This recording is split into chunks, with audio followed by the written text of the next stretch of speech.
They laughed at her boots. They mocked her accent.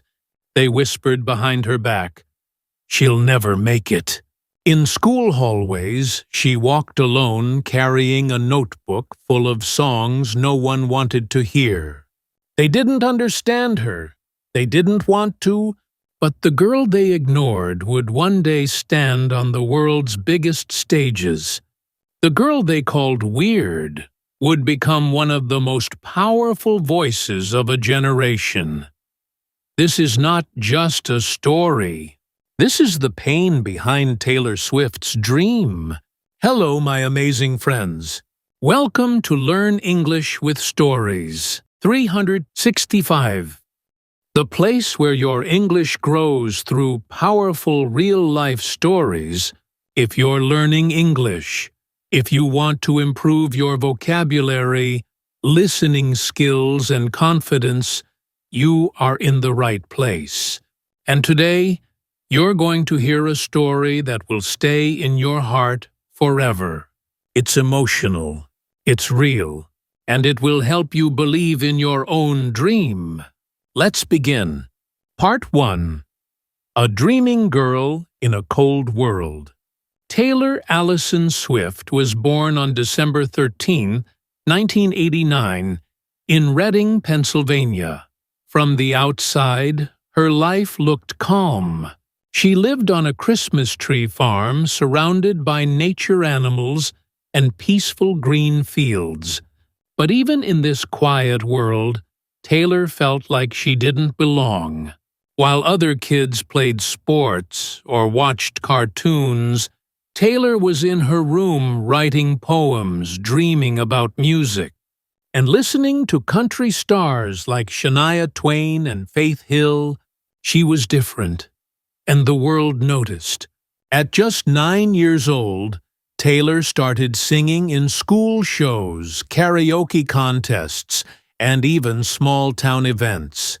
She wore cowgirl boots. She had a country twang. Her songs were about feelings, about stories, but her classmates didn't understand. They laughed. "Why do you like country music? You talk funny. Who writes songs at your age?" These were the words that followed her through school, like shadows. In middle school, it got worse. Taylor carried a guitar and a dream, but the other kids carried cruel words. Some rolled their eyes when she sang in talent shows. Some whispered when she walked into class, "She thinks she's famous. She's so dramatic." They didn't see her late nights, her journals filled with lyrics, her heart full of hope.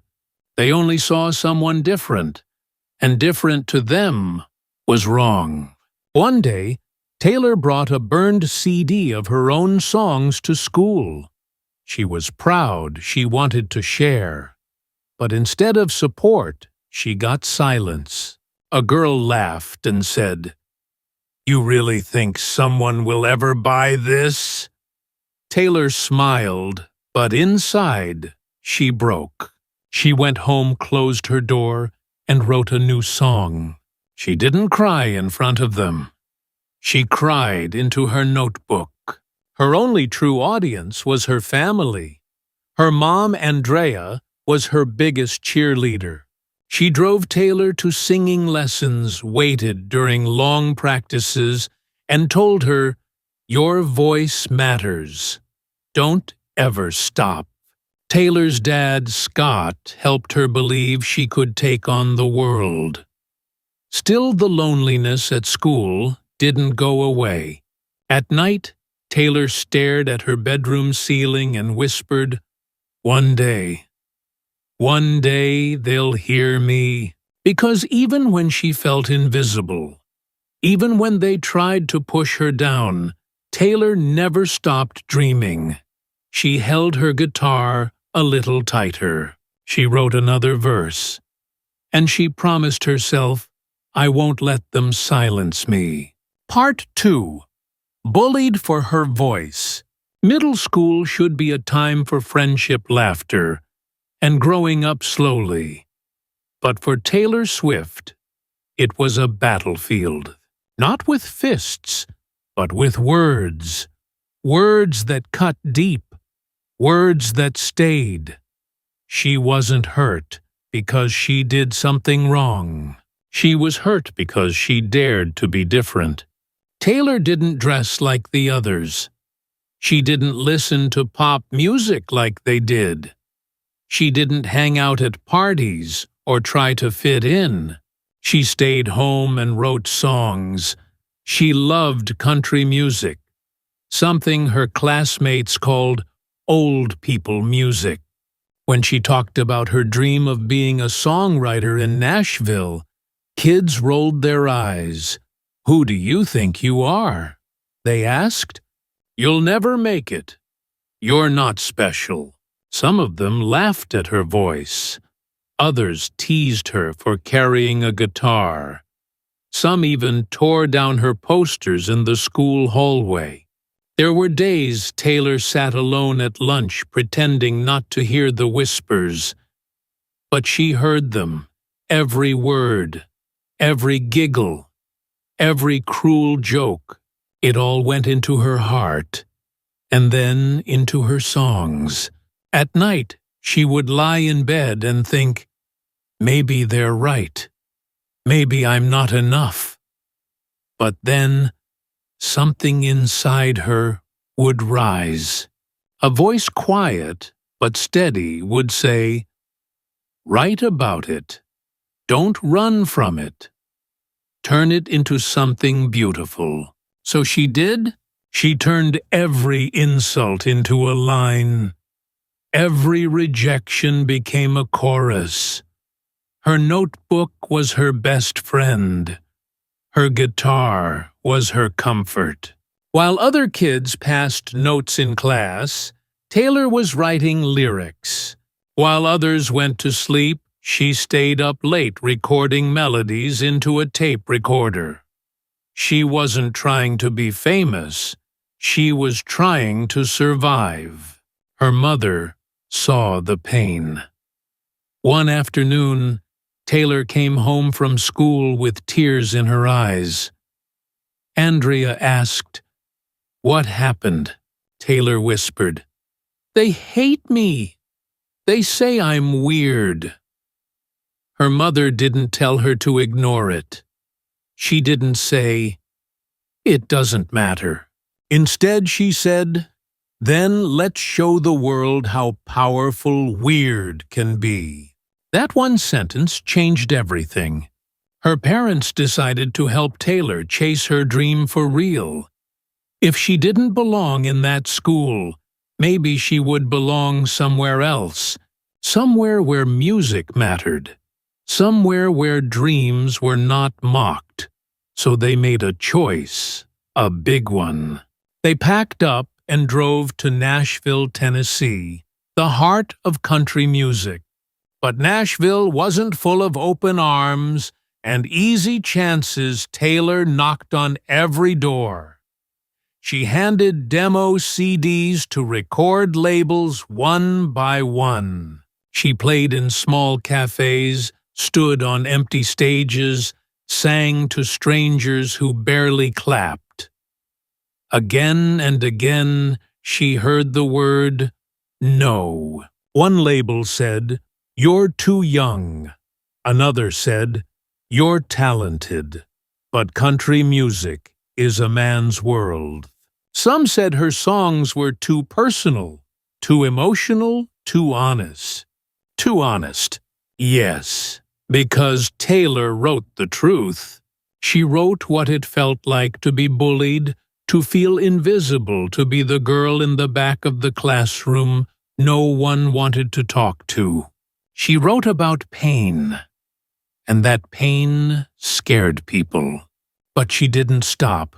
One day, a music executive told her, "Maybe if you stop writing your own songs, you'll have a better chance."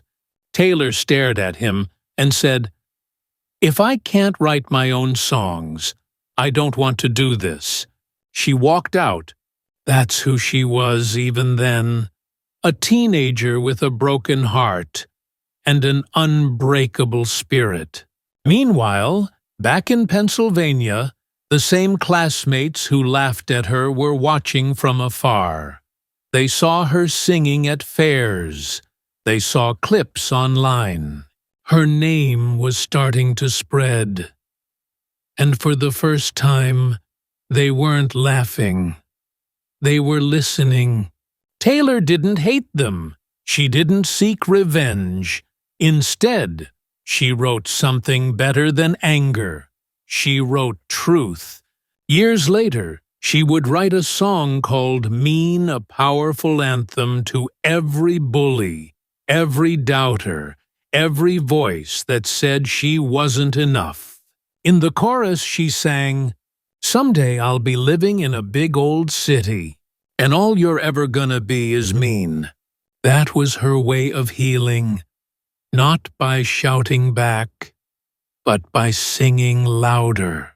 Because Taylor Swift didn't run from pain, she used it, and in that pain she found her voice. Part 3. The decision to leave everything behind. Taylor Swift was only 11 years old when she stood in front of her parents and said, "I want to move to Nashville."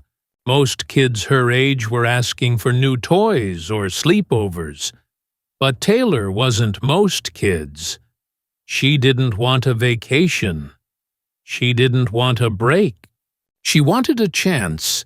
At first her parents smiled, thinking it was just a dream. But Taylor kept asking, every week, every day. She was serious. She had already written dozens of songs she had already performed at local events. But in her heart, she knew that staying in Pennsylvania would never be enough. If she wanted to be a real artist, she needed to be where the music lived. Her parents finally said yes, so they packed their car, and the whole family made regular trips to Nashville. Taylor held a CD of her songs in her hand, walking from one record label to another. She was just a little girl in a world of adults, but she didn't care. She believed in her music. She believed in herself. The offices were big. The people were busy, and most of them didn't even look at her twice.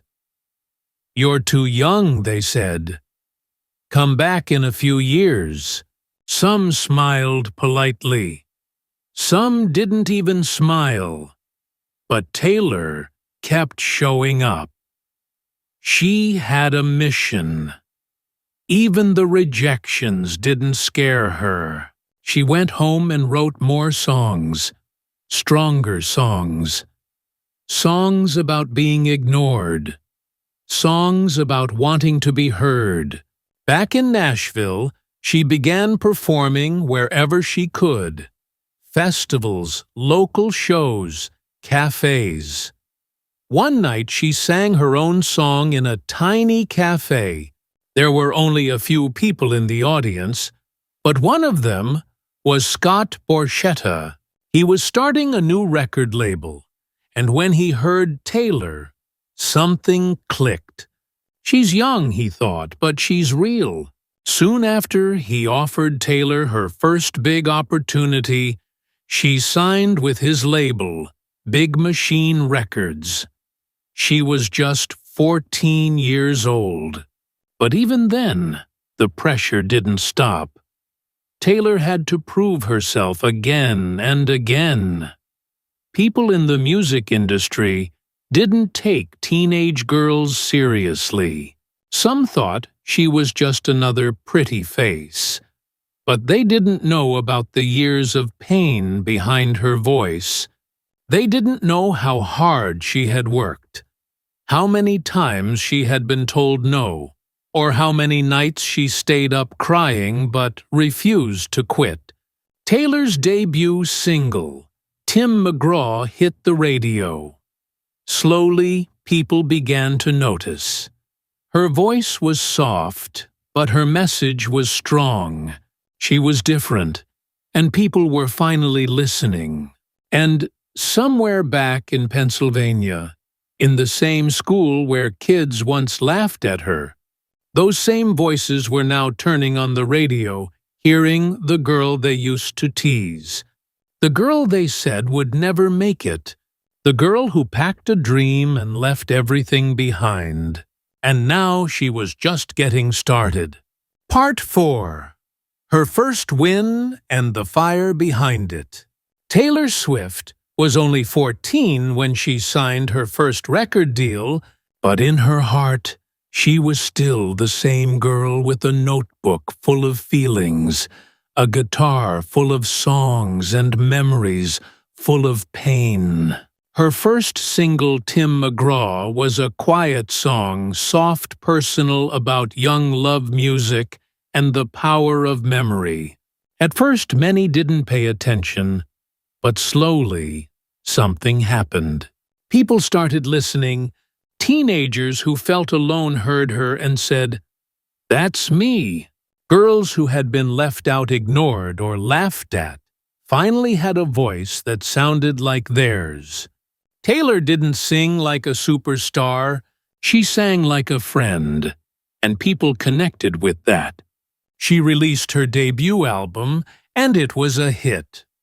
Not because of big marketing, not because of shiny videos, but because every word she sang came from truth. Her songs weren't just lyrics, they were stories, real ones. The kind you write when no one else is listening. The kind you write when your heart hurts too much to speak. One of her early songs, Tied Together with a Smile, was about a girl who looked perfect on the outside, but was falling apart inside. That girl, she said later, was inspired by someone she knew. But it could have easily been about herself, because even as her fame started to grow, Taylor was still carrying years of scars. When she walked red carpets, part of her remembered walking through school hallways with eyes watching and laughter following. When she sang on stage, part of her remembered singing in front of classmates who whispered behind her back, and the fire inside her, it only grew stronger. As her songs climbed the charts, Taylor was still learning how to be in the spotlight. She was young, nervous, and constantly under pressure. But she didn't run from it. She used it. Every interview was a chance to speak for the outsiders. Every performance was a message to the ones who had once tried to silence her. She returned to her old school for a visit. It had been years, and everything had changed. Teachers smiled. Students asked for autographs. Some of the same classmates who once mocked her now proudly said, "I went to school with Taylor Swift." But she didn't go back to show off. She went back with grace, because Taylor didn't want revenge. She wanted purpose. Her next albums grew bolder. She wrote, "You Belong With Me," a song about being the girl who was never picked, never noticed, never chosen. It became an anthem for anyone who had ever felt invisible. Millions sang along, because millions had lived that same pain. But perhaps the most powerful moment came with the song Mean. It wasn't just a catchy country tune. It was a message, a reply to every person who ever said she wasn't good enough. The lyrics were clear, almost sharp. "You with your words like knives, and swords and weapons that you use against me." She sang it with a smile. A strong, unshakable smile. And when she won her first Grammy Award, standing under the bright lights in front of the world, she didn't shout or scream. She simply said, "Thank you." But her eyes held something more. A message for all the kids still sitting alone at lunch, writing songs in their notebooks, dreaming of something bigger. You are not alone. You are not strange. You are just ahead of your time. Behind every trophy, every chart topper, every sold-out show, there was still that girl from Pennsylvania, the one who was called too weird, the one who walked through years of silence and kept singing anyway. Taylor Swift didn't forget where she came from. She carried it with her. She turned the pain into passion. She turned rejection into rhythm. And she turned loneliness into lyrics that touched the world. Because even when the world laughed, even when they called her names, she never stopped believing in one thing: her voice mattered. And now millions believed it too. Part 5. Her power grows, but so does her message. As Taylor Swift grew older, her fame exploded. She wasn't just a rising star anymore. She was a global force. Her songs were everywhere on the radio, in bedrooms, at school dances, and in stadiums. Millions of fans sang her lyrics, cried to her ballads, and found themselves in her stories. But even as the lights got brighter, Taylor never forgot the shadows she came from. She still remembered the school hallways, the girls who whispered, the boys who laughed, the feeling of being alone with only her guitar to talk to. That pain never fully left her. But now it had a purpose. It had become her message. Taylor began writing songs not just about her heartbreaks, but about her healing. Songs like "The Best Day," a beautiful thank you to her mother, reminded the world that behind every strong dreamer is someone who believes in them. And songs like "Mean" weren't just about bullies. They were about survival. But the stage wasn't the only place where Taylor used her voice.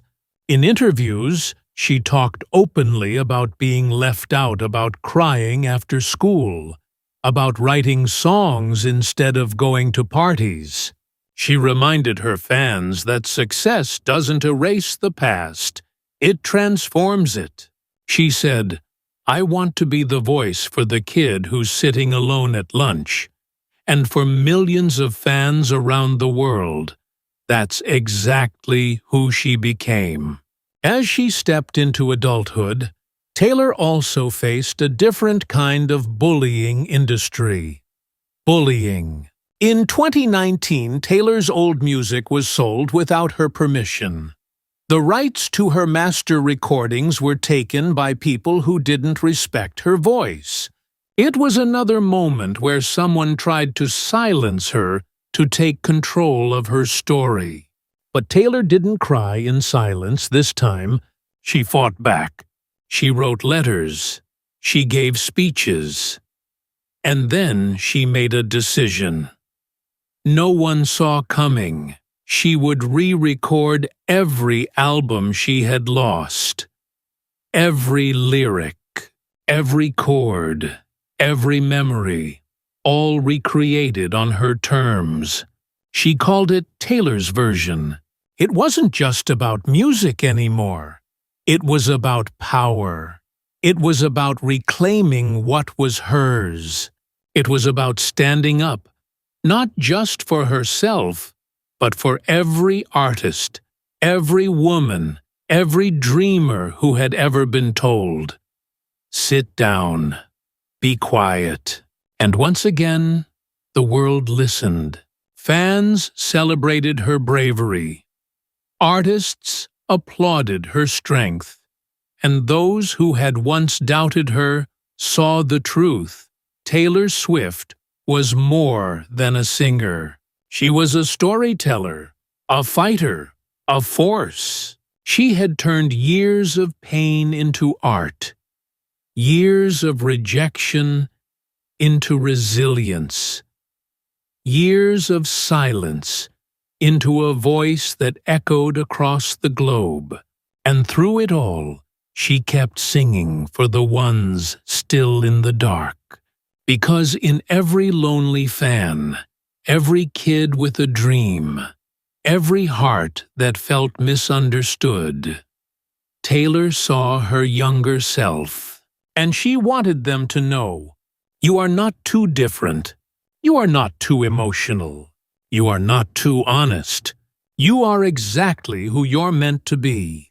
And if they laugh at you, let them. One day, they'll be singing your song. Conclusion. The girl who didn't belong now owns the stage. Taylor Swift was once just a girl in a school hallway, clutching a guitar and a notebook, trying to hide her tears. She was the one they ignored, the one they laughed at, the one who didn't fit in. But she didn't try to be like them. She didn't change her voice, her dream, or her heart. She kept writing, she kept singing, she kept believing, and that made all the difference. Today, Taylor Swift is one of the most successful artists in the world. She has sold millions of albums, won dozens of awards, and filled stadiums across the planet. But behind every stage, every spotlight, and every smile, there is still the same girl who was once called too different. She didn't let the world break her. She let it shape her.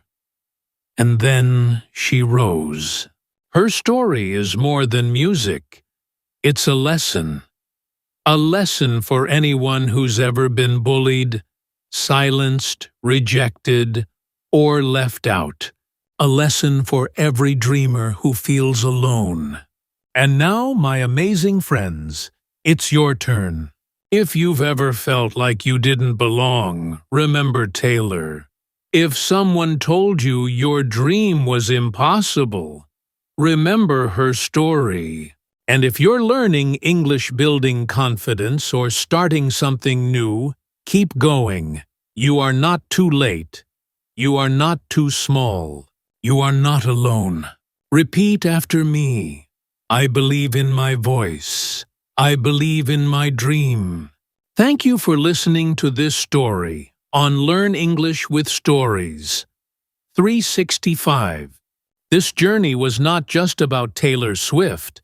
It was about you, your heart, your hope, your future. Now, tell me, dear learners, have you ever been bullied or misunderstood for following your dream?